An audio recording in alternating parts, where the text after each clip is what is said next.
Daniel, we are live. Hey, everybody. Hey, I am excited to bring these back. We've been doing How I Shot It episodes, and I think I have to double check my counting, but I believe, Daniel, this is our 93rd episode. And I couldn't have picked Nice. a better person to open it up because we've been off for like maybe a year or something. I don't know, some decent amount of time. So I'm excited to have you on the show. But before I talk to you, Daniel, and before I introduce you to everybody, what do you say we run our little intro? Here we go.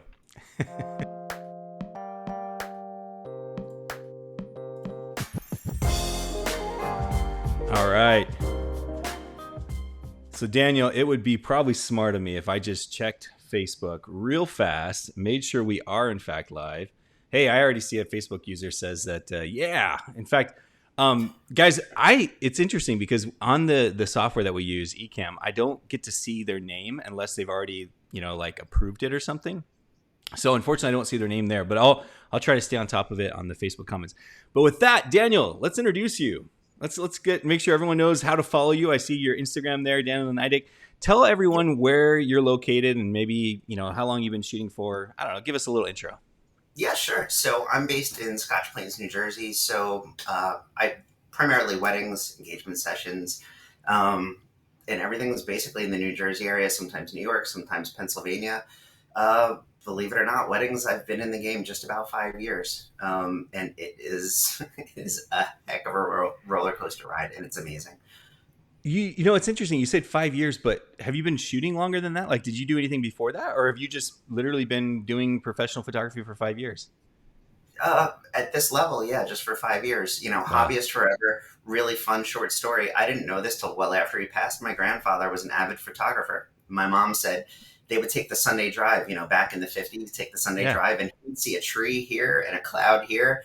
Pull over the car, and he'd go, all right, I'm waiting for the cloud to make it over here, and then I'm going to take a picture. So it's in my blood, and I had no idea. That Um, that's cool. That's really cool. yeah, I think for those who have seen a lot of these episodes in the past, you've heard me say this, but my mom was a photographer, and so she always told me. I mean, I loved her Canon AE1, so I would use that a lot, and I would shoot with it. But she always told me I grew up with a camera in one hand and a basketball in the other hand. That was kind of like my youth. So I think you're right. I think it does run in the blood a little bit, right? Yeah. First photo I ever took, my brother gave me my first point and shoot.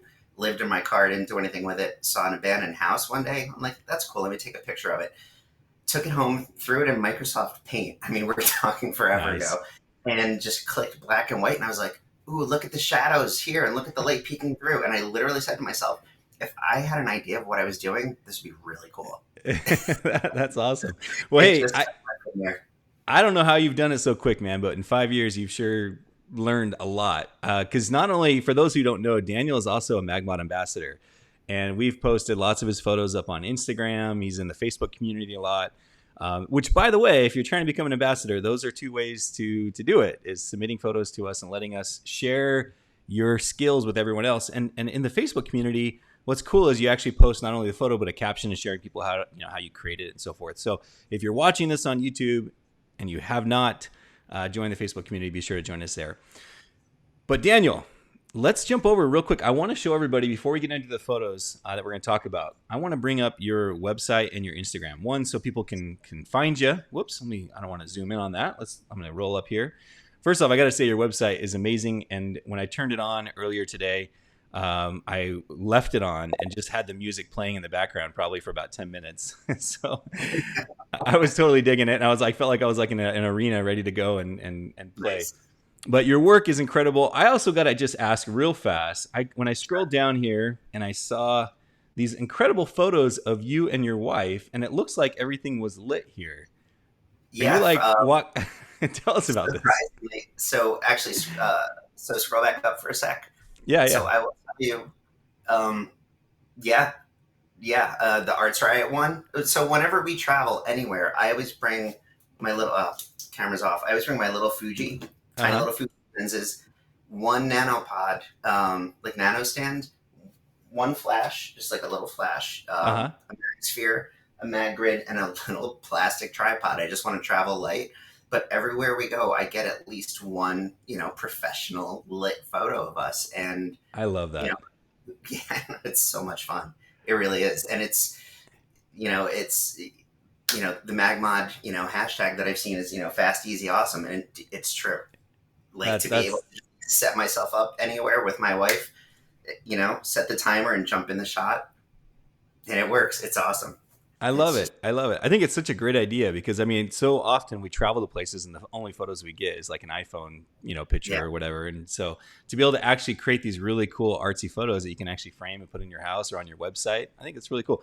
Unfortunately, if you look at my website, it's just basically me and my family with iPhone photos. So I need to do a better job. Before we again go on to this, I want to show everyone your Instagram as well. So guys, if you haven't already, be sure to go check out Daniel on Instagram, Daniel Nydick. Really simple, just first and last name.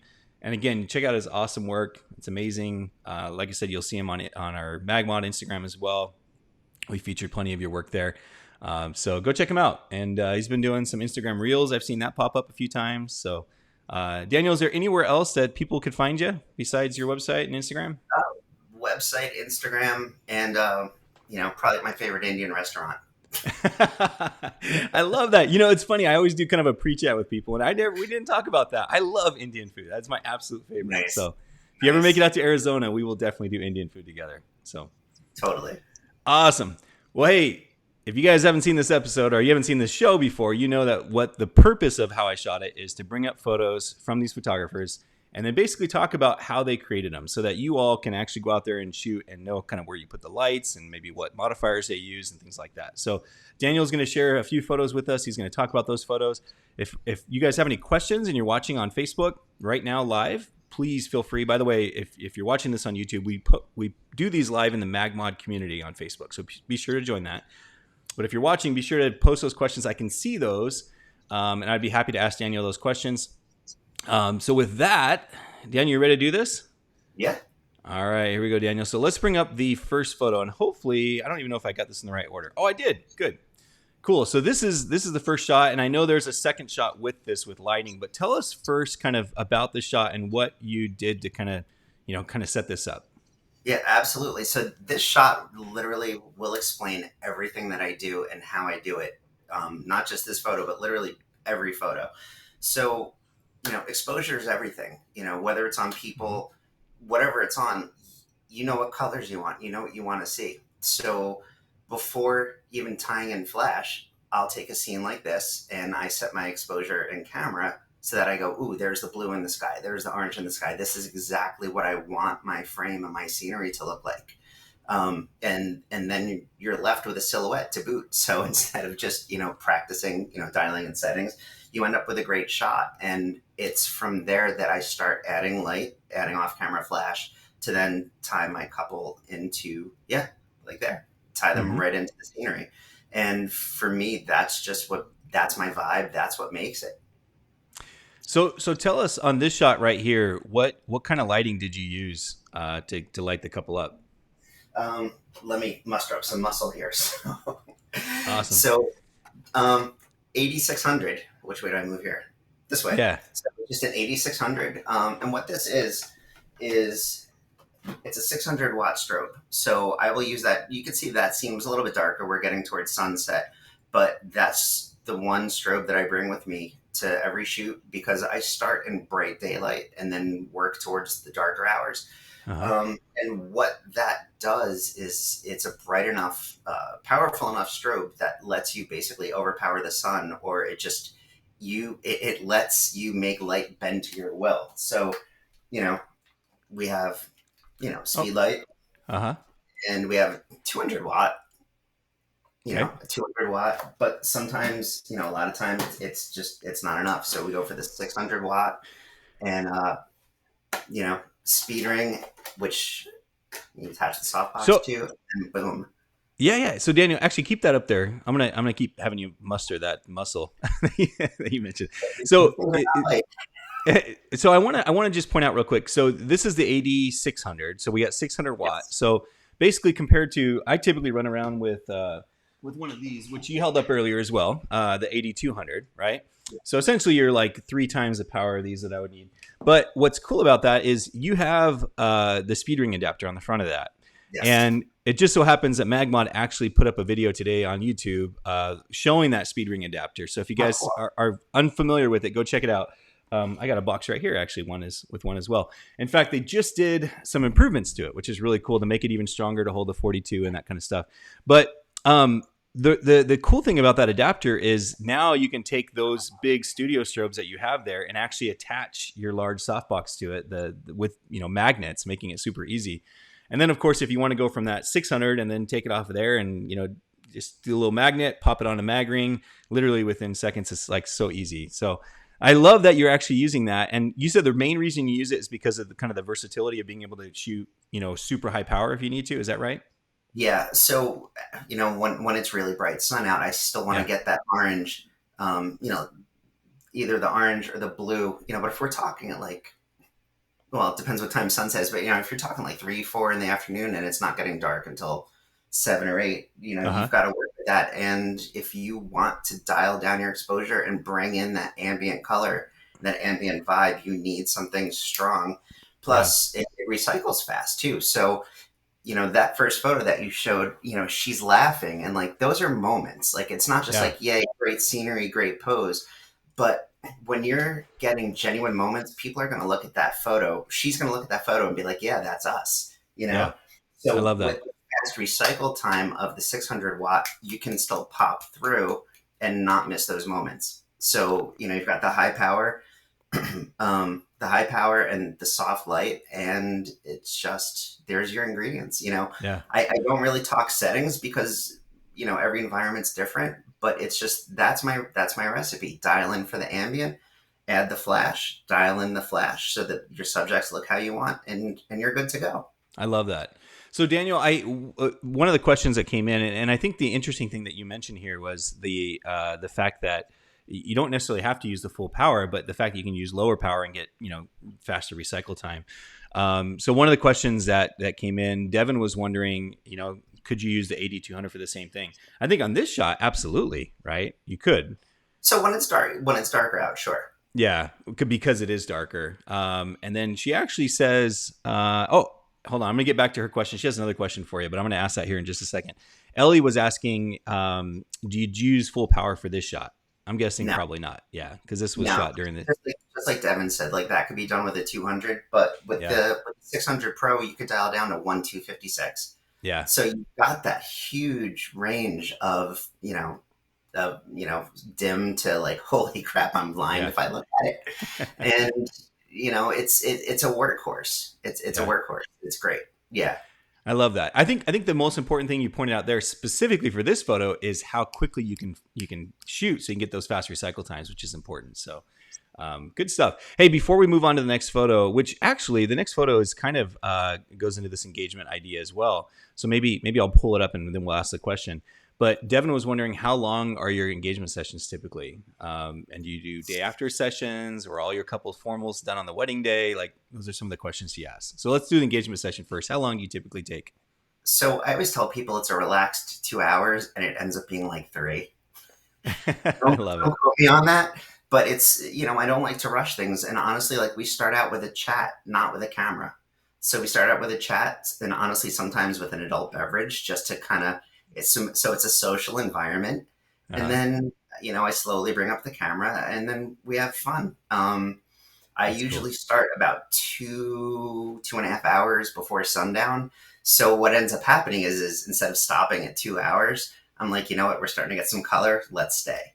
Yeah. So, so I feel like that gives more value instead of stopping at that hard 2 hour. And also instead of starting directly 2 hours before sundown, I want to be like, hey guys, you know what? We could play some more and get some really cool stuff, because everything I do, wedding photography, couples photography, you're giving them a gift, you're giving them memories. So every little step along the way, I can give them a little bonus. Like, here's a little extra time. Let's just hang out and have some more fun.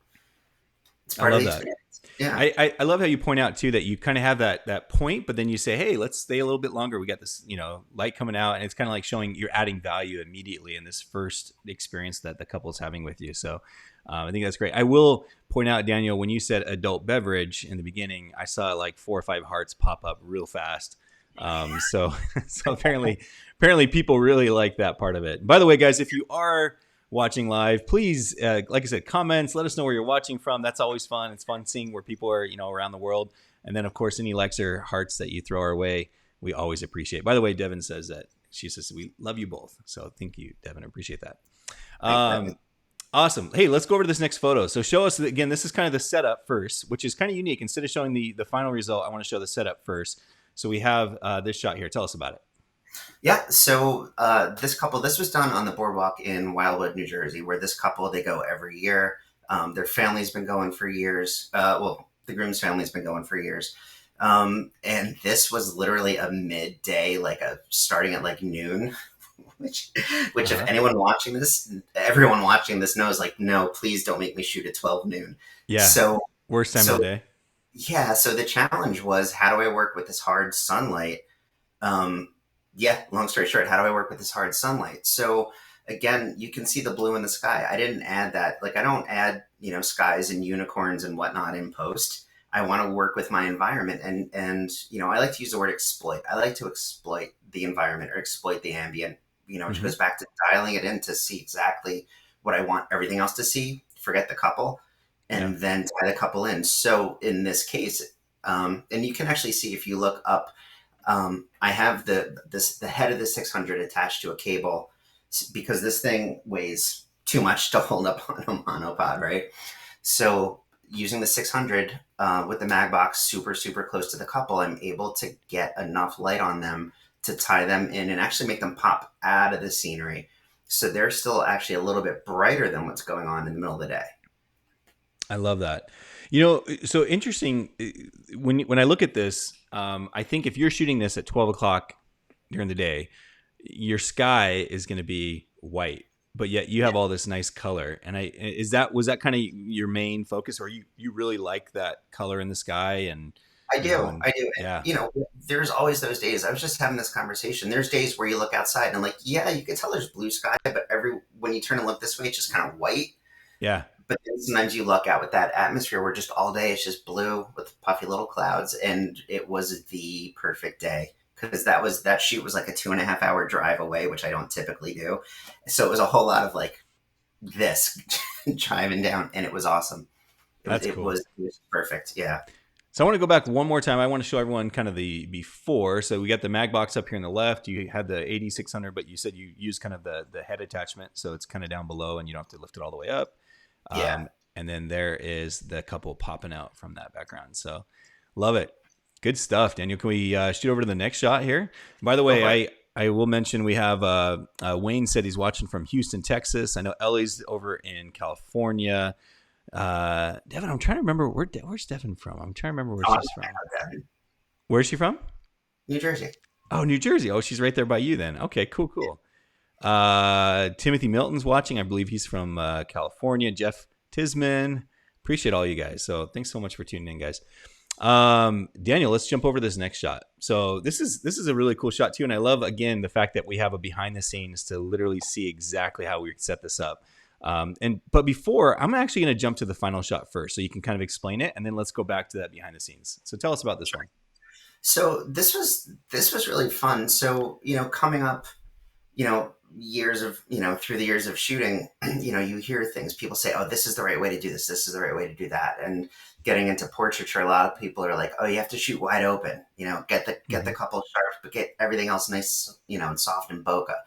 But I go here, and this was the groom's family's farm. So there's a story to tell there. The environment is important to them. It's meaningful to them. So instead of shooting wide open, I shot this at f10. And what that does is it lets, the term we use is acceptably sharp. So if you look at the far back barn on the left, no, it's not going to be pin sharp like the couple, but to the relative human eye, everything looks sharp. You could tell that's a barn. There's a tree way back there. But then you also get the couple sharp. The silo that's on the right is sharp. I wanted to tell the story of the entire scene because it's that location that's important to them, not just them. So the added bonus of shooting at the tighter f-stop is I get that little starburst effect from the sun. And then just the happy accident of that nice green lens flare, which is, it's always a little fun to have that in there too. And when you go to that other, like the behind the scenes shot, you'll see I didn't really do much in post other than take a plate shot, which is basically, take the photo you want and then have the assistant step out, take that same exact photo. So your settings aren't changing. You go into Photoshop, bring them in, bring those two shots in layers, and I click or highlight both layers, go to edit and then auto align, and then everything matches up. So then all I do is mask and basically just erase the assistant, and it shows what's behind. I love So, it. So but go ahead. that's how I get that soft light, is I get that assistant in there as close as possible. Um, so is it a little more work in post? Yes. Does it make my work look like my work? Yes. So Yeah. that's the process.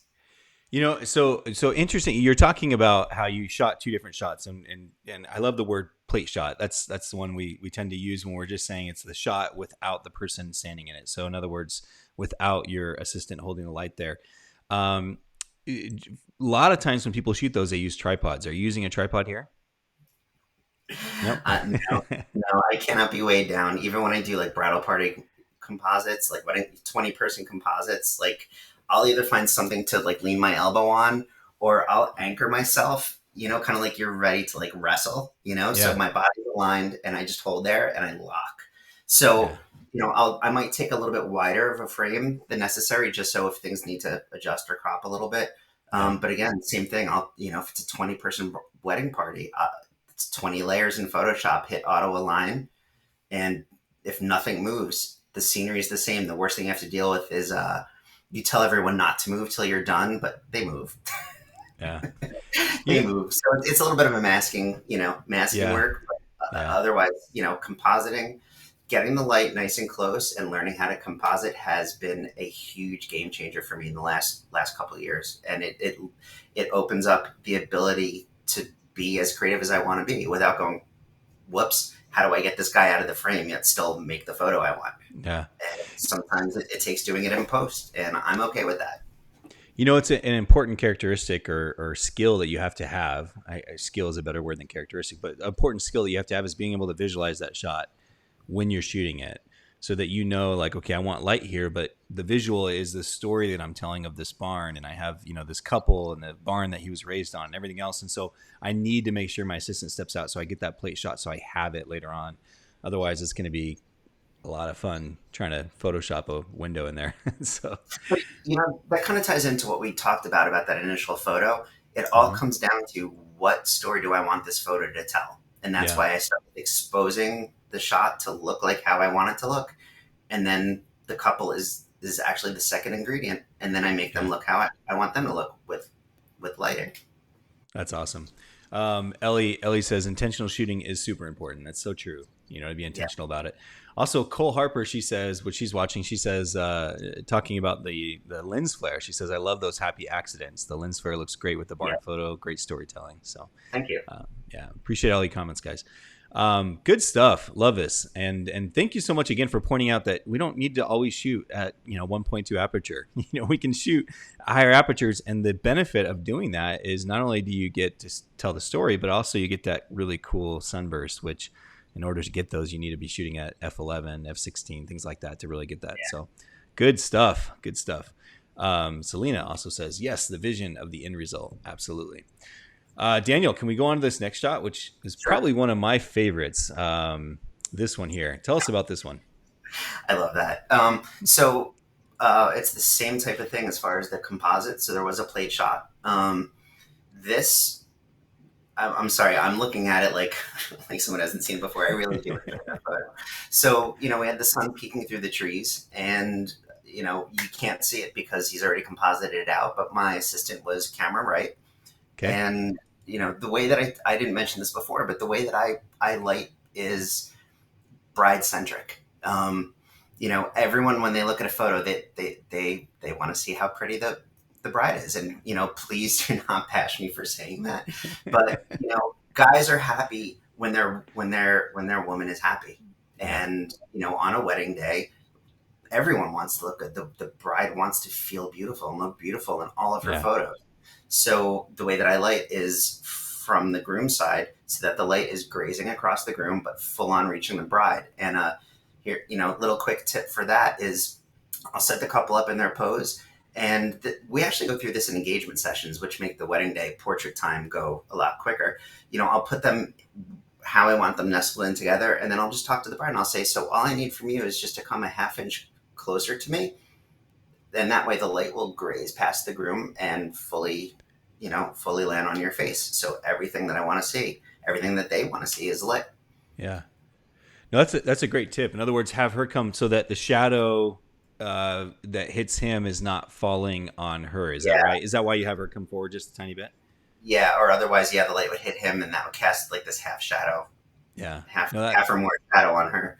So, in real life, a lot of those things are weird, like when you have them pose or look at each other, but we want to focus on what we're seeing. So people go like this. I'm like, no. Like, I know that you're trying to see your partner, but in the photo, it looks like this. So there's, everyone says, oh my God, I'm so uncomfortable in photos. I'm not good at photos. I'm like, that's why I'm here. I got you. Trust me. And it's those little things. She's like, why am I closer to the camera? But the end result, you can't tell that she's a half inch closer. I love that. That's cool. It's funny. One of my favorite things about doing these shows is just the simple little things that I pick up when I'm talking to, some of the world's most amazing photographers, which it's funny. A lot of them are watching us right now, actually live. These people commenting. But one of the things I love about that is just those little tips like it's the charisma, you know what I mean? When they're speaking to their clients and it's like, and they, you point out, looking really close and you're out of focus and it's like, that's why I'm here. I got this, you guys. I'm going to take care of you. And it's honestly the lighting tips and the modifiers and the light setups and all that stuff is really good information. But if you guys are watching these shows, listen for those little things that you can use on your next shoot to kind of help your customers, your clients have that confidence, which is what you just gave us there. So I appreciate that. Those little things that I always get from these episodes. But that's, community, working with as many different people as you can. I learned a million different ways to skin a cat. And I said, all right, these 5 make sense to me the most. And that's what I'm going to work with. Yeah. And there's always something to learn from hanging out and working with other photographers. Yeah, absolutely. Well, this is a beautiful photo. Tell us real quick on the bottom of it. I see this, I don't know if it's reflective or what's going on down there. So there was literally just this gravel, end of a parking lot that led right up to that hill where that wooden framed house is. And I didn't like it, didn't want it in the shot. And I literally just held a prism under my lens and that gave the reflection. So if you're looking like I'm pointing, if you're looking under the groom's leg, there's like that blue triangle. That's the sky and you can see, the shape of leaves. So that just cuts across the whole bottom.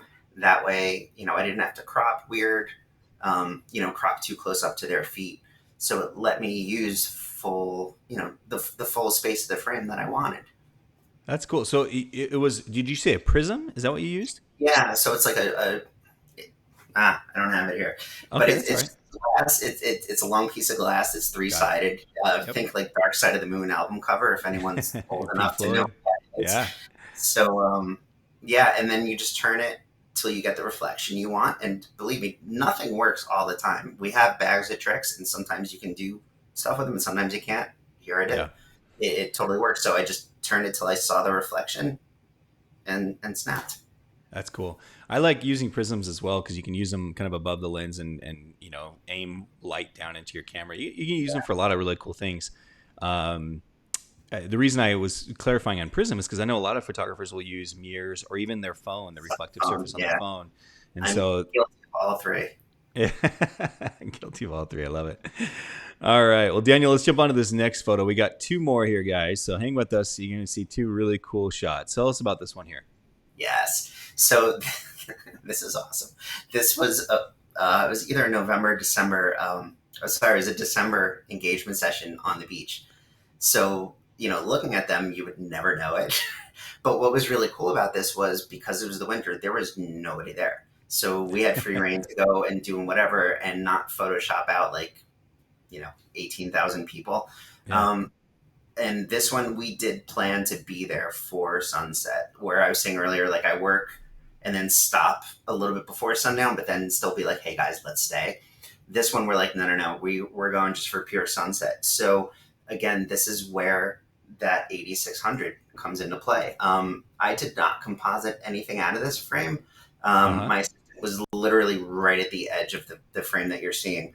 But it's the same recipe. You know, I dial in the exposure set. I can get that gold in the water, and and see the beach and the sand the way that I want. And that could have been that could have been a silhouette, because his head, if I moved like an inch up this way, his head would be framed in the water instead of almost cut off by the rock, and that would be a decent silhouette. Um, so, then same thing, just add the light right on the side, and you'll see it's the same approach. It's grazing past the groom. She is turned right into it, and it's just this beautiful, like full, soft light that highlights them and ties them into the scene of like, here we are on this amazing sunset beach. Yeah. So you mentioned it just briefly, but I want to point out as well, what I think really helps this photo a lot is that space just above his head where you didn't have his head get cut up through the rocks. You have that clean space and you framed it just barely. And I don't know, you got this really cool like subspace, right? Kind of this triangle of water that comes over. I don't know if that was by purpose, if it was unconscious and you just did it, but I think one of the things that makes a really good photograph is making sure to have that clean space behind the clients. So yeah. I love that about this shot. Thank you. And sometimes it's happy accidents. Honestly, sometimes it's intentional, and I guarantee every single one who's watching this, every photographer in the world is guilty of cutting off heads by mountains in the back or a tree coming out of the head in the photo. And sometimes you can stop and think, and sometimes you can't, and sometimes it just is. But this was perfect. Yeah, you make a good point. It's not that it's a bad photo if that happens, because you can make good photos that way. But I think if you want to get that, take it to the next level. And I think sometimes it's like you said, it's just kind of moving around even while you're shooting, kind of going up and down, and then later on looking at it and going, that's the one I like the best because I got right here, whatever. So just to clarify, then the lighting is just outside the frame. You did not Photoshop anything out on this one. Did you use a softbox on this one as well? Yep. Every single one of these photos we're showing today is with a MagBox. With the MagBox. So you have a particular size that you like to use the most? So I just got the 42, and I've used it at my last few weddings, and it's fun. It's fun, and it's a little, if I could just be human and honest, it's a little more forgiving because you've got so much of it. So if the assistant is like, instead of right here, you've still got enough space, especially in the quick pace of a wedding day. But I like that it gives, so like if you look at this photo, you can see the light fall off from like where his pants are, like that level and down. But and that was with the smaller MagBox. With the 42, I'm going to get more coverage. Got it.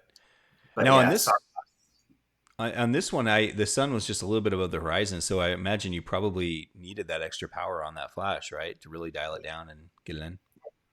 Yeah. Cool. Good stuff, man. All right, and then this last shot, Daniel. This one here, I'm going to hide our overlay here. This last one is probably one of the first shots I think I saw you post, or at least maybe that stood out. I'm not sure. But in the community, I remember when this posted or when you submitted it to Instagram. I don't know. But for some reason, this photo stands out to me. Is kind of like the Daniel shot because I remember tying it and going, oh, that's a cool shot, and then seeing knowing you. So anyhow, tell us about this shot. Tell us more about it. Yeah, so this was October.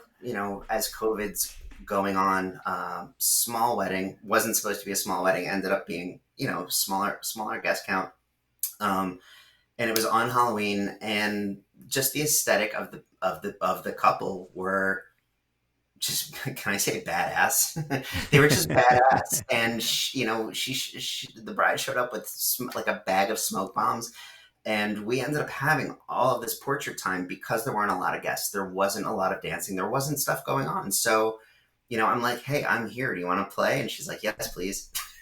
So she actually brought the pumpkins to do for the first look. He didn't know it was there. So he turned around for the first look, and she's got the pumpkin in front of her face, and he was just dying, and then she was dying. It was awesome. But then she's like, hey, I have 2 pumpkins. So we played around, set off the orange and the greenish smoke bombs. You can see there's some light in the trees behind them. But it's daytime. So they're still out in relative sun. So I still needed something powerful. So, I didn't have to wait for recycle time or get in super, super duper close because for this one, just the composite was not in my brain. It wasn't something I wanted to do. So same thing, had the 600 and it was camera right. And you can see it's kind of high by looking at the shadows under her pumpkin. Mm-hmm. Um, and her hand that's camera left is a little bit in shadow, but I had it, it's not directly sideways to them. It's out a little bit in front. So it's still grazing across on both of them. So you can see his one hand is brighter where the flash is hitting, but it hit everywhere in the shot that I wanted it to. So like the eyes of the pumpkins stick out. Like it just gives, there's just something to be said about what lighting does and being able to harness and manipulate and make light do what you want it to do, because you fully have control over your environment and over your creative palette. Yeah. So some people might ask, well, that smoke has to be fake, or et cetera, et cetera. But like, no, like we had a ton of smoke bombs.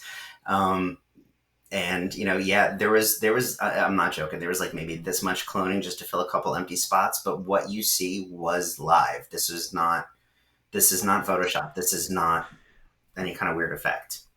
So I think what stood out to me the most when you were talking about this shot is you said this was shot during daytime. This wasn't at night. This wasn't pitch black outside. No. So this was right after the first look. So what time of day would you say this was shot at? If you had to guess. So my weddings are typically like 12 to 10, 1 to 11. So first look happens about an hour and a half to 2 hours after that. So I'd say like 2:00. Wow. At a golf course. At a golf course. And if Devin is still watching, she knows what golf course that is. By the way, Ellie says, great shot. And she goes, especially in the day, question mark, exclamation point. That's exactly what I was thinking. I'm like, gosh, that is so cool. And that would be, okay, so going back to the very first photo, this would be a perfect example of where the AD200 just wouldn't give me enough power to do something like this. I would even be surprised if I could do something like this with two AD200s in a mag ring. I feel like for something like this, you really do need that extra power, which is kind of funny. I feel like we're going to sell some AD600s by the end of this episode. But tell us one more time. Then you had the AD600. Did you use the 42 on? No, the 42 wasn't even out at that time, right? So you used the 24, or what modifier did you use? What box? Yeah. Let me look at my receipts. It was my original MagBox. Okay, so the MagBox 24. Yeah. How cool. That is really cool. I see. It's interesting because when I saw the shot, I love the lighting. I love the lighting and the pumpkins. I love just all that stuff, and the smoke bombs and the green smoke bomb in front. Like everything just works so well. I did not realize that this was shot during the daytime, which just makes me like, yeah, is awesome. Yeah, Ellie just said that she just bought the 400, so now she wants the 600. So, good stuff. It's not trying to send it back and get the 600. Right. Daniel, this has been fun. And, I got to say, I was a little nervous starting this up again, doing these how I shot it. It's kind of funny because when we do them, I have to kind of produce things behind the scenes as well and click the buttons and change the cameras. And, I always get a kick out of it. But really, just to emphasize once more that the thing that I love most about these interviews and these shows is just those little bits and pieces of information that I pick up. And I can't believe that we're on like episode 93 or something, which is just crazy. But that's what happened today is I picked up some other little things that I can use even on my next shoot. So awesome. Good stuff. I really appreciate you being here. I'm going to actually still Daniel. We're going to take this episode. We're going to throw it up on YouTube. And then I'm actually going to still him. And we're going to do just a quick 5 or 10 minutes on Instagram Live as well. And see if we can't get a few more tips out of Daniel. We'll see what we can do. But so if you guys have Instagram open and you see it pop up, join us there as well. It'll be our first time, my first time. I don't know if you've ever done Instagram Live, Daniel. Have you done one? I haven't either. So this should be, yeah, hopefully it's not a dumpster fire, but we're going to try it out because I've been wanting to test the waters a little bit on Instagram Live. So if you have your Instagram open, you want to come over and make fun of us, please do. Again, if you're watching this on YouTube, be sure to join the Facebook community, MagMod Community. Just search for it. We'd love to get you in there and share your photos and, more importantly, learn from all the other photographers. There's like 96,000 people in there, which is just insane. So be sure to join us there. And then lastly, if you're wondering if we're going to continue doing this, the answer is yes. Daniel helped us kick this off after like a year hiatus, but we are going to start doing these once a week again. So hopefully we'll hit that episode 100 here soon, but come back and join us next week. And I typically will post it in the MagMod community where we're going to do it. So, and lastly, Daniel, I want to give you guys one more shout. If you haven't already done it, be sure to go follow at Daniel Nydick and go check out his work and go check out his website. If you know someone getting married, by all means, be sure to send Daniel's information over to him. Right, Daniel? I appreciate it. Awesome. You're a good man. I love it. It's been fun talking to you. Hey, Nice. yeah, and we'll catch you guys on the next one. Thanks so much. Thanks, Daniel. Thanks, guys.